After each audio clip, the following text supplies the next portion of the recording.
natin. Kamusta kayo mga idol, no? Sana nasa mabuting kalagayan tayo lahat. Welcome back, no, to my channel, yung Bry Moto Vlog nga pala, no? Yan, sa mga bago pa lang, no, dito sa aking channel. Kung gusto niyo yung mga ganitong content, no, please subscribe. Ngayong araw mga idol, i-reveal na natin yung good news, no, ngayong 2025. Binigyan tayo ng pagkakataon ng Panginoon Diyos na magkaroon ng bagong bagong motor. Ngayon, i-reveal na natin.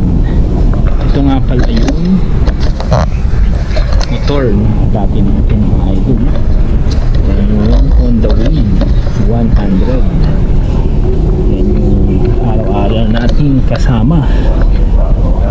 Yan, di tayo pinaya niya, no? 2007 ko pa yan nabili mga idol, yung motor na yan. Hanggang ngayon buhay pa, no? Hindi pa nabuksan yung makina niyan. Ayan, no? Ngayong araw papakita ko sa inyo ang bago ang nabili natin mga idol is 9155 na 2023 model, no? Papakita ko sa inyo. Second hand lang siya, no? Ang paganda niya, may libre siyang, ayan, no? Binigay na ni boss sa Pasig ko nabili yung motor na to, no? May free siyang ano ba to? Cover, motorcycle cover. Yan, naribin na natin mga idol. Bali itong 2023 na sniper model mga idol. Yan, kulay gray siya. Maganda pa siya mga idol, no? Hindi pa siya laspag kasi gusto niyang gusto ni kuya mag-upgrade, no, ng ayaw niya na mag manual, gusto niya mag-scooter na lang, no? Kaya binenta niya yung kanyang sniper 155 2023 model, no? Ito yung kulay gray na model. Yan, pakita ko sa inyo. Yan, tanggalin ko lang muna. Yan, medyo maganda pa, no? Ang kagandahan nito kaya binili natin mga idol, no? Kasi kompleto na siya, nag-upgrade na siya, no? Ayan, may top box pa mga idol. Libre pa yung kanyang kumot. Ayan, ayan yung bago kong motorsiklo sa Bry Moto Vlog. Ito yung lagi nyo na makikita sa ating biyahe, no? Araw-araw. Bali i-quick natin yung mga specs na mga item para may kasi yung sniper 155, pero ito yung 2023 model, pero maganda pa rin, no? Ayan, si 2023 model siya yung naka BBA na mga idol, no? 155 yung kanyang CC. Yung BBA yung variable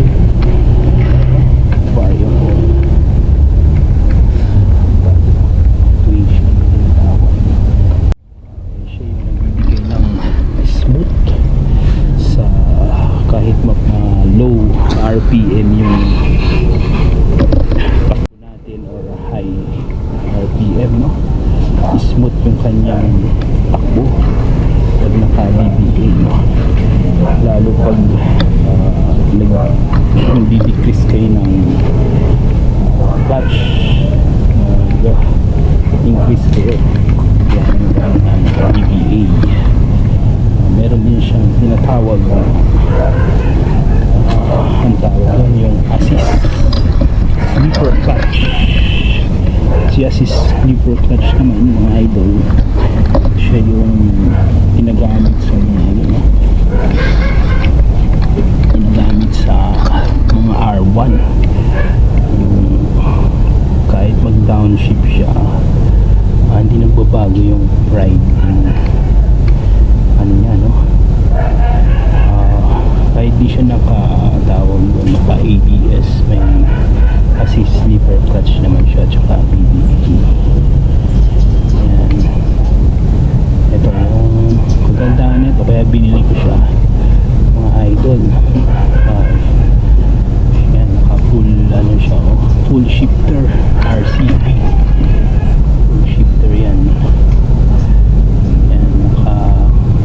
siya, ibig sabihin ng full yung brake tsaka yung clutch naka full na rin. Yan RCB na yan. Yan yung dinagdag ni boss. Tsaka na kanyang mount tsaka gulong naka-upgrade na rin, naka fire Pirelli na yung gulong sa harap, yung Diablo Rosso. Yan, Diablo Rosso siya. Naka 90-80 yung kanyang size, 17 inches yung laki. Yan yung mga in-upgrade niya, kahit yung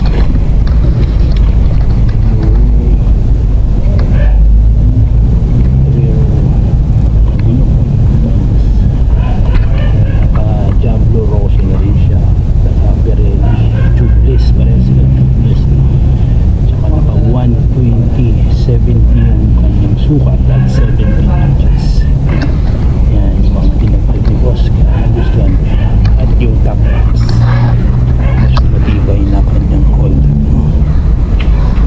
26 liters na yata itong top box nito. Kaya sa mga susunod na vlog mga idol, ito yung nakikita nyo. Kaso medyo una pa lang ako sa pagka-clutch, no? Kasi matagal ako nag-automatic.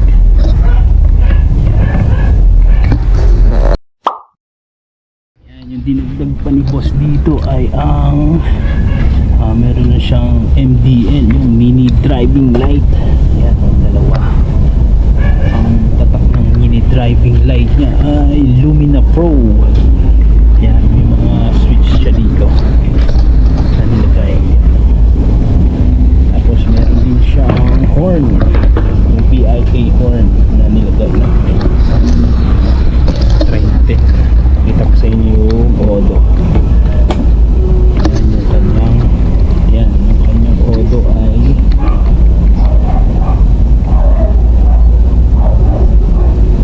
yan, sa 15,300 yung kanyang Odo.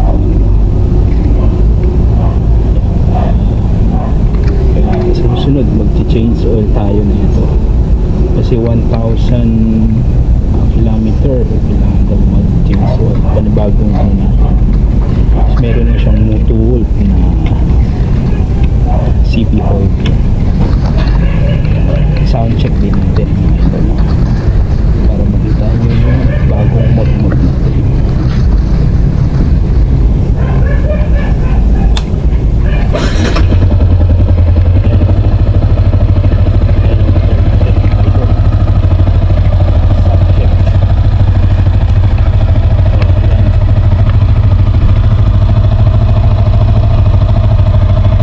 Sunod na vlog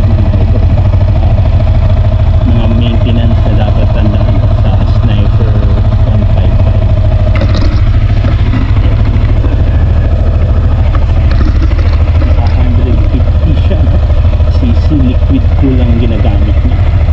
Naka 4 stroke ang kanyang 4 stroke, tapos 4 valve single cylinder. Fuel, yung engine niya, yung fuel injection niya. Naka 6 speed na rin siya na transmission. Yung mga LED lights na yan. Meron siyang headlight, taillight. Meron siyang telescopic front fork.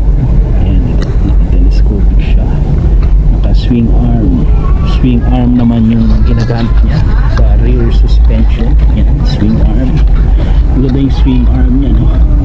Hindi katulad sa Wave, no? Ito, maganda yung medyo stable siya. Naka-double yung front niya, naka-hydraulic single disc front brake na.